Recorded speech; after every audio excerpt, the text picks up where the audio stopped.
Hi everyone, this is Zakir and this is the 13th video in our module functions. Today we will be discussing another theorem, the factor theorem. In the previous video, we learnt about the remainder theorem. We saw that when a polynomial px is divided by x minus a, the remainder is pa. On the other hand, if x minus a is a factor of px, then the remainder equals pa equals 0. So according to the factor theorem, for a polynomial px, x minus a is a factor of px if and only if pa equals 0. Let's do an example to get a better understanding. Here you are asked to find the factors of the polynomial px equals x cubed minus 7x minus 6. There is a hint to find the factors.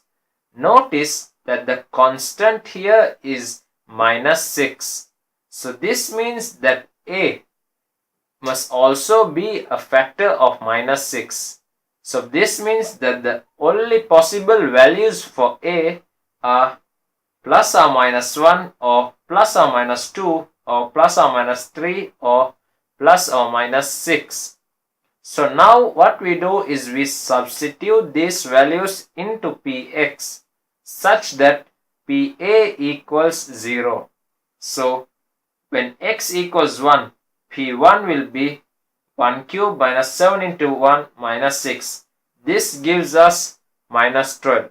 So this is not equal to 0. So x minus 1 is not a factor. Next, we substitute minus 1. So x equals minus 1. So p minus 1 will be minus 1 cube minus 7 into minus 1 minus 6. This will give us 0. So that means that x minus 1 is a factor of this px. That means that x plus 1 is a factor of px. Now we don't need to substitute the rest. What we do? We divide this px by the factor we just found, x plus 1. When we divide this using synthetic division or the long division method, we get the quotient as x squared minus x minus 6. Now we have all the factors of this polynomial. The factors of px are x squared minus x minus 6 and x plus 1. This can be further simplified into x plus 2 into x minus 3 into x plus 1. Answer the questions and check your answers to become more familiar with this theorem. So that brings us to the tip of the day. This factor theorem is very useful in the factorization of polynomials of degrees that are higher than 2. By using this theorem, you can find the linear factors of the polynomial.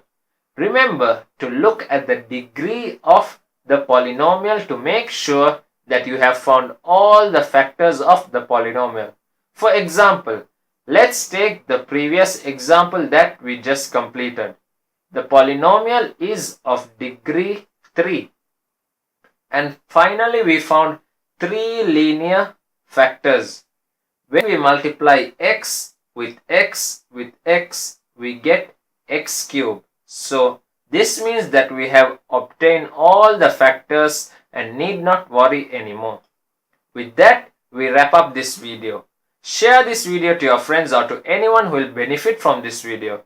If you have any questions, please ask us in the comments below. We are always ready to help you. Until then, take care.